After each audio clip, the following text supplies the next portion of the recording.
Well, good morning to everybody, and I want to thank you for being here, and your patience in waiting for us. We've been very busy, as you can imagine, over the last several hours. Uh, I'll be the only one speaking today, and I'll be answering your questions after I speak. But if you look around me, the team that I have, that I'm surrounded by, members of the board, my partner, Jim McDonald from the LAPD, Tony Maroney from LA County Fire, CHP. I could go on, and I'll talk about some of that as we go on. So it is a somewhat of a beautiful day today, weather-wise, but there's definitely a black cloud hanging over the Los Angeles County Sheriff's Department and our county family. This morning, shortly after 7:30 a.m., an explosion occurred at our Special Enforcement Bureau, arson explosives detail facility located in the 1000 block of Northeastern Avenue in East Los Angeles, which is right behind this hill. Tragically, there were 3 sworn members who were fatally killed that were assigned to our arson explosives detail. No other department members were injured or transported to any hospitals. This is, unfortunately, the largest loss of life for us as the LA County Sheriff's Department since 1857. Between all 3 sworn members, they had served our community proudly for 74 years, and that's amongst all 3 of them collectively. 19 years, 22 years, and 33 years. And at this point, we are not giving out their names. One of the reasons it took me a while to get out here, one of my priorities is the families of our deputies.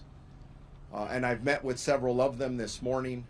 There are still others who are on their way. There are others who have not been notified.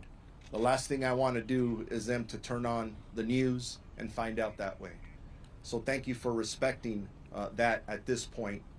My second priority were our employees. Our employees are hurting right now. Members of our Special Enforcement Bureau, other members of our arson detail as well, arson explosives detail. In regards to the details of what happened, I'm going to give you what I have right now. There's a lot more that we don't know than what we do know. But our intent is to look at this from the very beginning and figure out what is it exactly that caused this tragic event. Currently, our homicide detectives are on scene, and they are investigating the deaths that are we are being assisted by the Federal Bureau of Investigation, who are investigating the post-blast portion of this incident. You have seen other vehicles other than FBI. You've seen the ATF here. They will be assisting the FBI as well. I am very grateful to the bomb squad of the Los Angeles Police Department.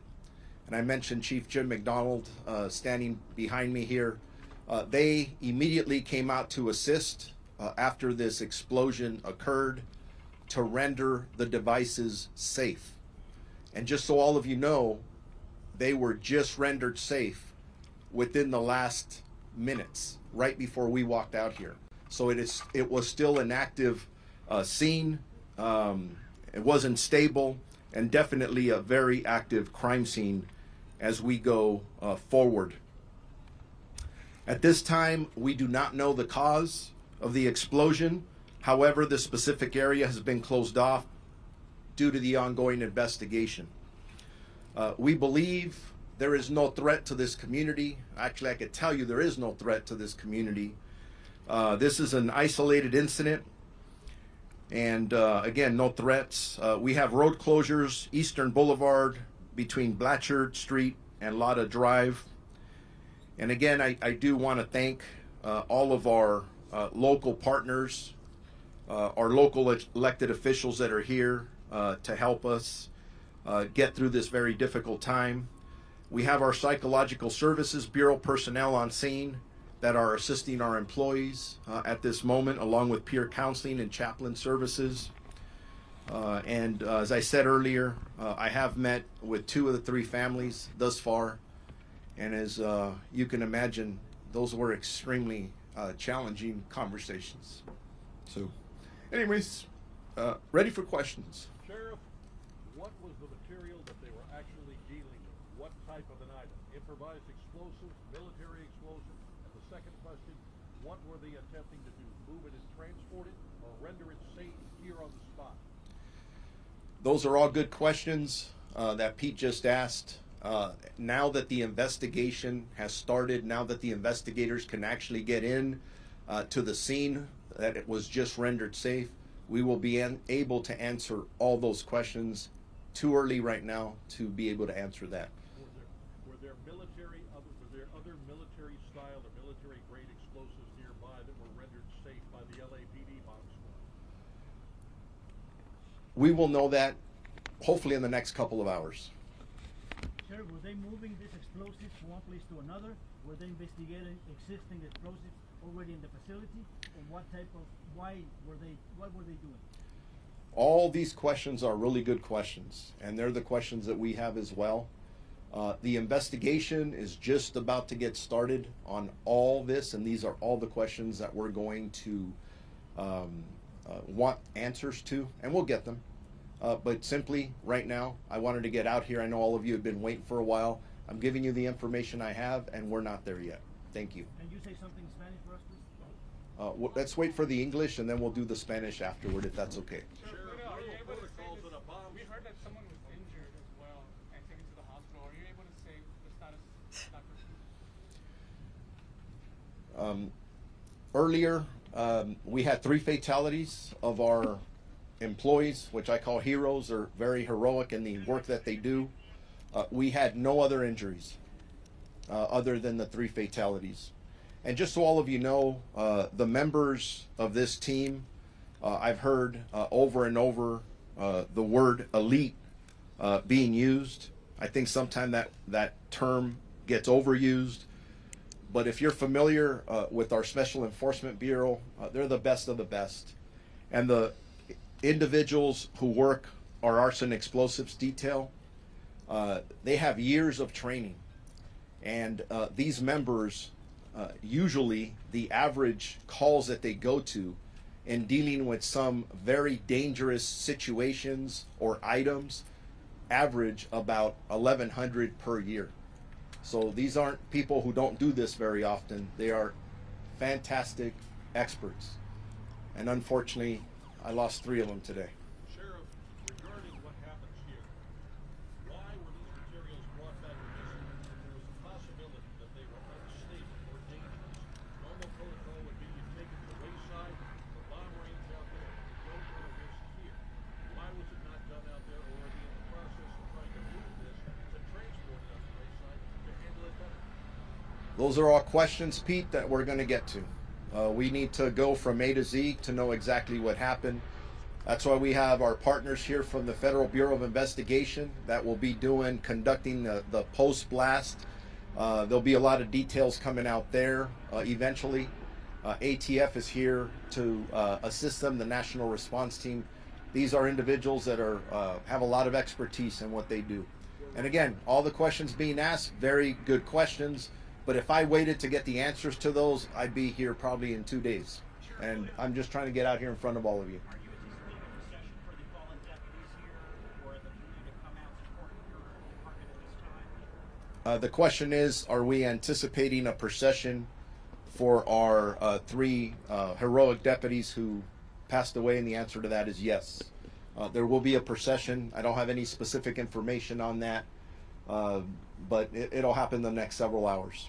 Sheriff, we understand that you're still gathering information, but perhaps because of the nature of what we're dealing with, usually logs are kept whenever anything is moved. Can you at least tell us a little bit about the vehicle they were driving, or anything at all that could give any kind of preliminary indication? Because, as you have said, these guys know what they're doing, and they're incredibly careful. So this seems to be something completely out of nowhere. Is there anything else you can share with us on that? I don't have the answers to those questions yet. And again, getting out here, trying to be out here at this time to inform all of you, our community, to know what we know at this time was very important. Again, all of you are amazing. You're asking very important questions, and we're going to get the answers, I think, to, if not everything, to most of them, but we just simply don't have that information at this time. Were these things being transported manually or were they automated? There is currently an investigation going on to determine what happened from the very beginning to the end. I know everybody wants answers. Please understand, we just rendered the scene safe. Within the last 30 minutes, the LAPD bomb squad rendered the scene safe. We have to go back, investigate what happened from the very beginning, and we'll get there. Just not going to happen this soon. I would be very irresponsible to try and answer a lot of these questions without the information that I need to positively give you facts, and I don't have the facts at this point. Sheriff, we understand that you're telling us everything you can tell us, and we understand we gotta wait. By when, roughly, you think you can have another press conference to tell us more information? We'll, through our Sheriff's Information Bureau, we'll put something out in the next couple of hours of when we would have more information, but I'm going to tell you right now, based on my experience, when we're conducting these type of investigations, it doesn't take hours to get some of this information. It takes days and weeks. We do not rush this investigation. We want to make sure that we're extremely thorough. Ladies and gentlemen, we lost 3 lives, and we want to make sure we know what happened. We don't want to repeat for this. And again, all the questions that are being asked are very legitimate. There are other law enforcement agencies who have bomb techs, not only around the country, around the world, that want to know what happened here. So we want to make sure that no one else, we don't repeat this, right? So thorough investigation will be done by multiple agencies, and we'll get back to you about it. It sounds like everything is repeat questions about the incident. I can't answer any of those right now because we don't have those facts yet. So with that, thank you all, and then we'll keep you updated on any progress on anything else. Appreciate each and every one of you. God bless you. Something strange from there? One question Well, regarding let me